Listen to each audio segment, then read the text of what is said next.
Welcome to Cape Town News. Today is Tuesday, the 16th of September, 2025, and here's what's making headlines in the Western Cape. New chemotherapy unit brings hope at Groote Schuur Hospital. German tourists dramatically rescued from Table Mountain. Hawks hunt for suspect in Cape gang boss murders. Voortrekker Road shut as unrest rocks Kensington. Killarney gears up for penultimate GR Cup showdown. WOMAD Festival returns to Cape Town with global talent. Partly cloudy skies with cool conditions tomorrow. The oncology department at Groote Schuur Hospital, which treats about 3,000 new patients each year, has unveiled a new chemotherapy room and upgraded pharmacy, marking a major milestone in healthcare for the Western Cape.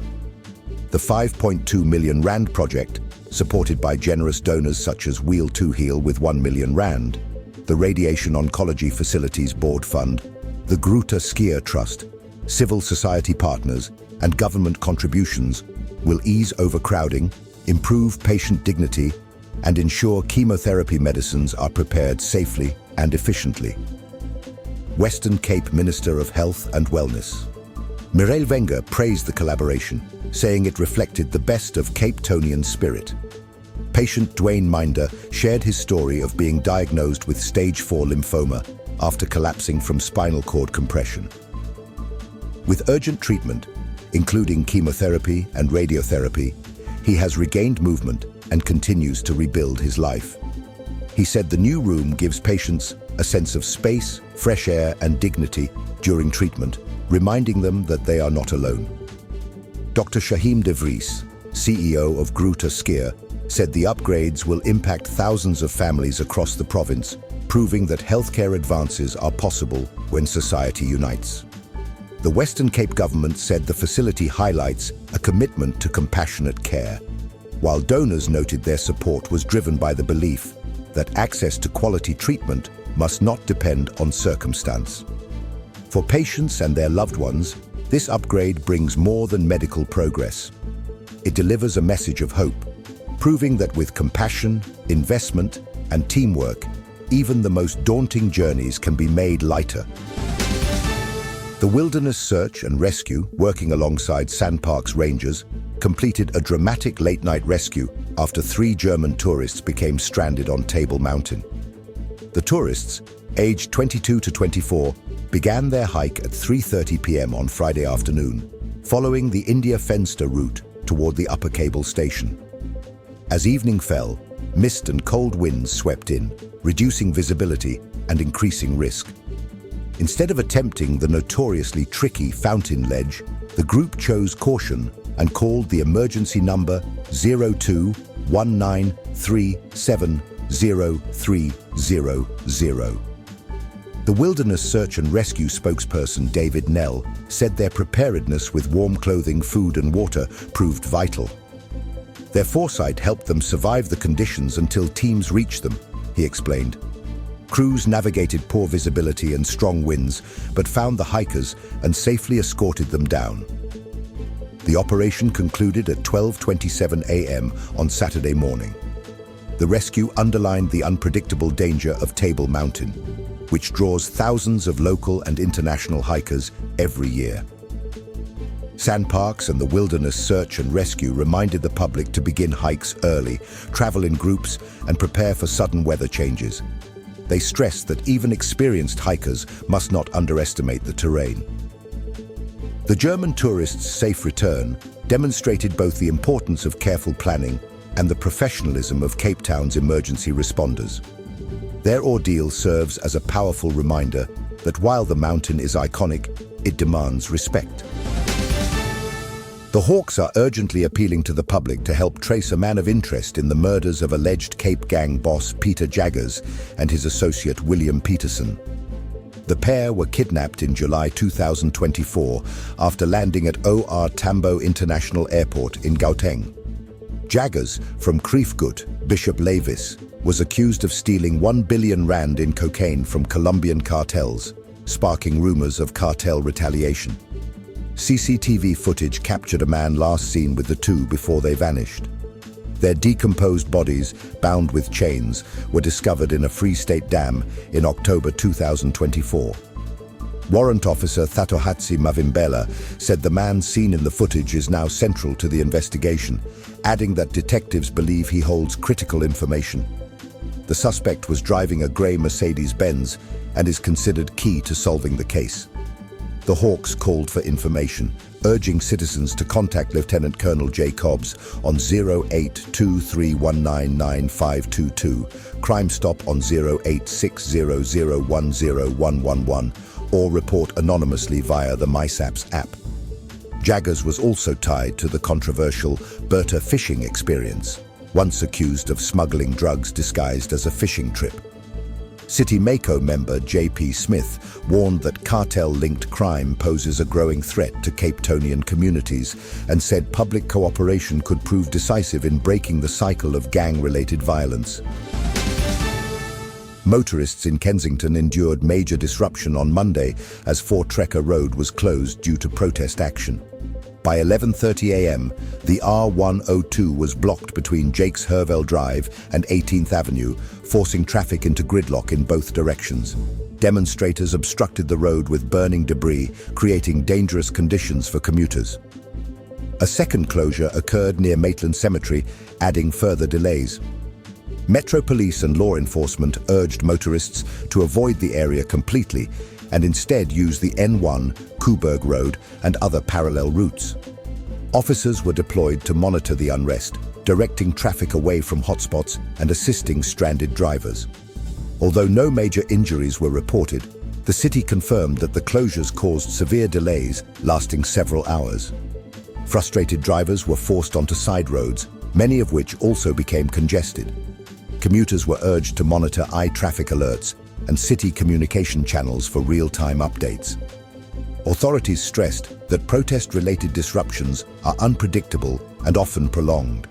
They advised Cape Townians to plan journeys carefully during periods of unrest and to consider delaying non-essential travel when demonstrations block key routes. Cape Town's Killarney Raceway will set the stage this Saturday for the penultimate round of the 2025 GR Cup, promising decisive clashes in the National Extreme Festival. With only 2 rounds remaining and 28 points still available, the leading trio are on the brink of glory. Jason Coetzee dominates the GR86 Development Academy with a 23-point lead, while Nabil Abdul commands the Media Challenge by the same margin. In the Dealer Challenge, Mario de Souza holds an 18-point advantage. A strong showing from these frontrunners at Killarney could effectively secure their championship ambitions. For Abdul, this weekend holds deep meaning. Back in March, he debuted at Killarney in Supersport's GR Yaris Cupcake, taking pole, both class wins and fastest lap. This weekend, he returns in the 2025 GR Yaris Apollo, arriving with momentum and the emotional weight of racing on his late father's birthday. Killarney is where it all began, and it could be where it all comes together, Abdul said. Fans can expect fierce competition as seasoned drivers push hard for vital points, with family-friendly activities and entertainment also planned. The weekend will cement Killarney's reputation as the beating heart of Western Province motorsport. Cape Town will welcome back WOMAD, the World of Music, Arts and Dance Festival, from the 22nd to the 28th of September. For 1 week, the Mother City will transform into a stage for artists from every corner of the globe, offering Cape Townians a chance to experience world cultures through sound, dance, and storytelling. Launched in 1982 by Peter Gabriel, WOMAD has become a global phenomenon, hosted in more than 30 countries. Its Cape Town edition has grown in stature, with venues across the city hosting concerts, workshops, and markets. Organized by Awesome Africa concert venues, WOMAD aims to inspire cross-cultural unity while boosting cultural tourism and creating local jobs. This year's program promises high-energy dance, global fusion music, and intimate performances alongside food stalls and creative workshops. Some events will be free, while others are ticketed via womadsa.co.za, ensuring accessibility. Organizers highlighted that WOMAD is not just a festival, but a celebration of legacies and milestones, bridging divides through art. The event reinforces Cape Town's role as a cultural hub, connecting local artists with global peers.